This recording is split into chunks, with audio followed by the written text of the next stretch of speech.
আসসালামু আলাইকুম। ক্ষুদ্র কৃষক উন্নয়ন ফাউন্ডেশন এর একটি নতুন সার্কুলার প্রকাশিত হয়েছে। আজকের ভিডিওটিতে সার্কুলারটি নিয়ে বিস্তারিত আলোচনা করব। কিভাবে আবেদন করবেন, পদের নাম, বেতন স্কেল, পদের সংখ্যা, শিক্ষাগত যোগ্যতা, কত তারিখ হতে কত তারিখ পর্যন্ত আবেদন চলবে। তো আজকের ভিডিওটিতে সম্পূর্ণ দেখে দেওয়ার চেষ্টা করব। তো ভিডিওটি সম্পূর্ণ দেখবেন। যারা চ্যানেলটিতে নতুন, চ্যানেলটিকে অবশ্যই সাবস্ক্রাইব করে রাখবেন। তো ক্ষুদ্র কৃষক উন্নয়ন ফাউন্ডেশন পল্লী উন্নয়ন ও সমবায় বিভাগের একটি প্রতিষ্ঠান। প্রধান কার্যালয় পল্লী ভবন, ৭ম তলা, ৫, কারণ বাজার, ঢাকা ১২১৫।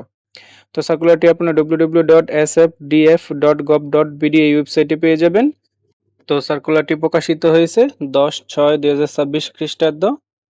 নিয়োগ বিজ্ঞপ্তি। স্থানীয় সরকার পল্লী উন্নয়ন ও সমবায় মন্ত্রণালয়ের পল্লী উন্নয়ন ও সমবায় বিভাগের আওতাধীন প্রতিষ্ঠান ক্ষুদ্র কৃষক উন্নয়ন ফাউন্ডেশন এর স্থায়ী শূন্য পদের বিপরীতে জাতীয় বেতন স্কেল ২০১৫ অনুসারে ফাউন্ডেশনের নিম্নোক্ত বেতন গ্রেডে সরাসরি জনবল নিয়োগ ও প্যানেল ভুক্তির লক্ষ্যে পদের পাশে বর্ণিত শর্তে বাংলাদেশের প্রকৃত নাগরিকদের নিকট হতে অনলাইনে sfdf.teletalk.com.bd ওয়েবসাইটে আবেদনপত্র আহ্বান করা যাচ্ছে। অনলাইন ব্যতীত কোনো আবেদন গ্রহণ করা হবে না। তো বাংলাদেশের সকল জেলা হতেই নারী ও পুরুষ উভয় প্রার্থীগণ কিন্তু এই সার্কুলারটিতে আবেদন করতে পারবেন।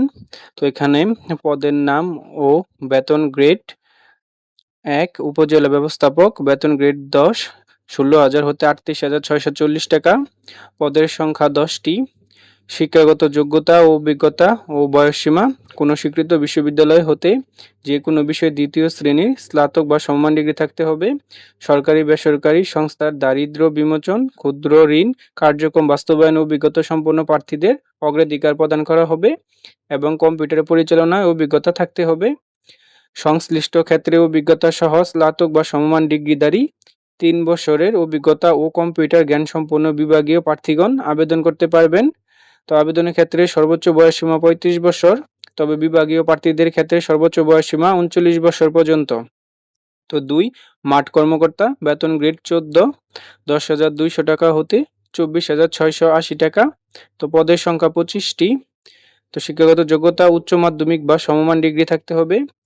সরকারি, আধা সরকারি, স্বায়ত্তশাসিত ও বেসরকারি সংস্থায় ঋণ কার্যক্রম এবং কম্পিউটার পরিচালনায় অভিজ্ঞ প্রার্থীদের অগ্রাধিকার দেওয়া হবে।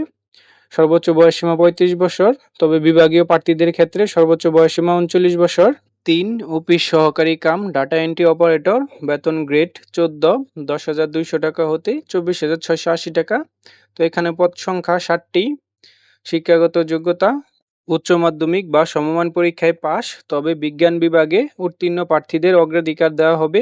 ডাটা এন্ট্রি অপারেটর হিসেবে দক্ষতা নিরূপণ পরীক্ষা অ্যাপটিটিউড টেস্টে উত্তীর্ণ হতে হবে। তো সর্বোচ্চ বয়সসীমা ৩৫ বছর। ৪, ড্রাইভার, বেতন গ্রেড ১৪, ১০,২০০ টাকা হতে ২৪,৬৮০ টাকা। তো এখানে পদ সংখ্যা ২টি। শিক্ষাগত যোগ্যতা অষ্টম শ্রেণী পাস হতে হবে এবং বৈধ ড্রাইভিং লাইসেন্স সহ কমপক্ষে ২ বছরের বাস্তব অভিজ্ঞতা থাকতে হবে। সর্বোচ্চ বয়সসীমা ৩৫ বছর পর্যন্ত। তো এখানে ১/৬/২০২৬ তারিখ পর্যন্ত প্রার্থীগণের বয়সসীমা ন্যূনতম ১৮ বছরের মধ্যে হতে হবে। তো বয়স প্রমাণের ক্ষেত্রে এপিডুপিড গ্রহণযোগ্য হবে না। আবেদনপত্র পূরণ সংক্রান্ত তথ্যাবলী: আবেদনের জন্য প্রার্থীগণকে sfdf.teletalk.com.bd এই ওয়েবসাইটে আবেদনপত্র পূরণ করতে পারবেন। আবেদনের লিঙ্কটি ভিডিও ডেসক্রিপশন বক্সে দেওয়া থাকবে। আবেদনের সময়সীমা: অনলাইনে আবেদনপত্র পূরণ ও পরীক্ষায় ফি জমাদান শুরুর তারিখ ও সময় ২৮/৬/২০২৬ খ্রিস্টাব্দ সকাল ১০টা হতে আবেদনপত্র জমাদানের শেষ তারিখ ও সময় ২৭/৭/২০২৬ খ্রিস্টাব্দ বিকাল ৫ ঘটিকা পর্যন্ত।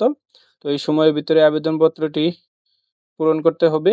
তো আবেদনের পূরণের ৭২ ঘন্টার মধ্যে অবশ্যই টেলিটক প্রিপেড মোবাইল নাম্বারে মাধ্যমে অনলাইনে ফি জমা দিতে হবে। তো সেক্ষেত্রে উপজেলা ব্যবস্থাপক পদে পরীক্ষা ফি বাবদ ২০০ টাকা এবং টেলিটক সার্ভিস চার্জ ২৩ টাকা, সর্বমোট ২২৩ টাকা ফি জমা দিতে হবে। এবং মাঠ কর্মকর্তা, অফিস সহকারী কাম ডাটা এন্ট্রি অপারেটর, ড্রাইভার, তো এই পদে ১১২ টাকা মোট ফি জমা দিতে হবে এবং অনগ্রসর নাগরিক, ক্ষুদ্র নৃগোষ্ঠী, শারীরিক প্রতিবন্ধী ও তৃতীয় লিঙ্গের প্রার্থীগণ ৫৬ টাকা ৭২ ঘন্টার মধ্যে পরিশোধ করতে হবে। তো এই ছিল আজকের ভিডিও। তো ভিডিওটি যদি ভালো লেগে থাকে অবশ্যই চ্যানেলটিকে সাবস্ক্রাইব করে পাশে থাকবেন।